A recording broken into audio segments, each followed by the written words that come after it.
Labrīt visiem! Rīta dienas grāmata var sākties. Es nezinu, vai šis būs labs salīdzinājums, bet man nāk tāda līdzība par ticību, ka tā ir kā muskulis.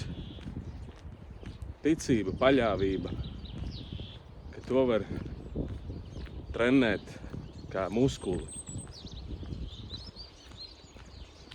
Un tā doma ir tāda, ka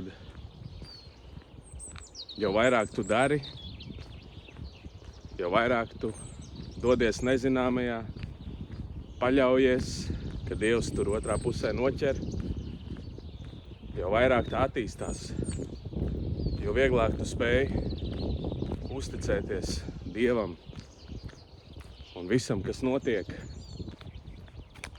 zinot, ka Dievs par visu gādā. Bet tāpat kā ar jebkuru lietu, tu vari daudz zināt par ticību, tu vari daudz atrast visādus faktus un ievākt informāciju. Un tad izveidot skolu, un tad vākt studentus, un tad mācīt to, kas ir ticība, kas ir šī paļāvība, kā tā izskatās. Un viss jau ir labi, bet jūs jau ziniet, kur es velku. Jo ja mēs tikai to zinām, tad mēs varam kļūt ļoti, ļoti gudri, spēcīgi, atkal argumentos, debatēs, bet joprojām apslēpt aiz savas gudrības iekšējo vājumu, jeb mūsu pašu ticības trūkumu. Ir pilns ar teologiem, pilns ar gudriem cilvēkiem, kas ļoti labi zina rakstus, zina principus, spēj tos izskaidrot, definēt, bet joprojām tos nelieto, nedzīvo pēc tiem. Tāpēc zināšana ir tikai instruments. Ir jādara, ir jālec. Ir vajadzīga vide, kas iedrošina tevi kāpt nezināmajā, kas vairo tavu drosmi, nevis tikai potē bailes un nedrošību, brīdinot visu laiku par to, kas ar tevi notiks, ja tu iziesi no savas drošās zoniņas.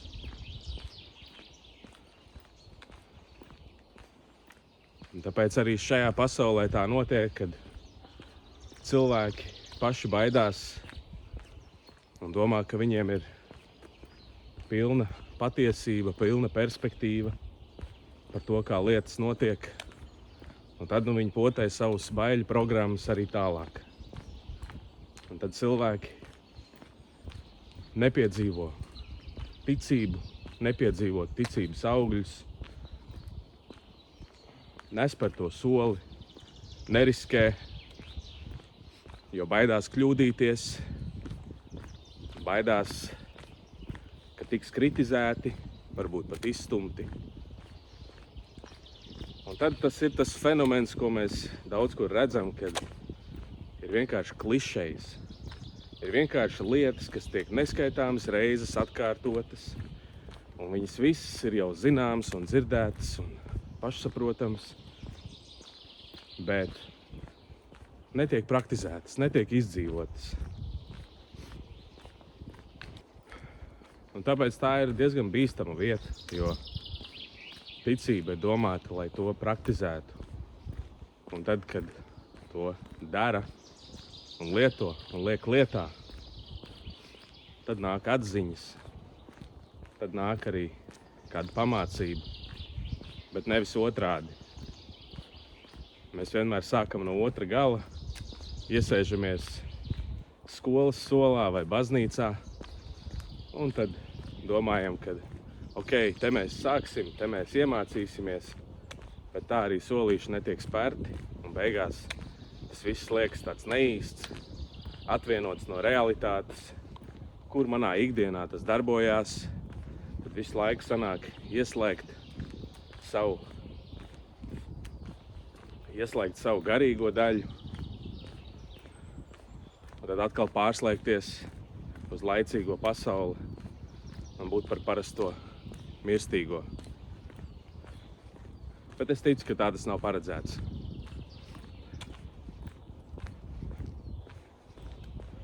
Es ticu, ka vienīgi Dievs zina un redz, kad mēs pa īstam kāpjam uz ūdens, kad mēs pa īstam kāpjam ticībā, ejam ticībā.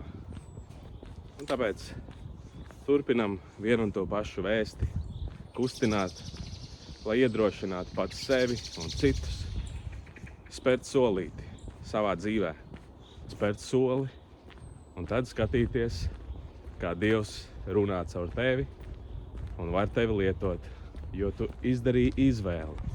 Nevis paļauties pats uz savu prāta gudrību, bet uz visvarano Dievu. Lai Dievs tevi svētī.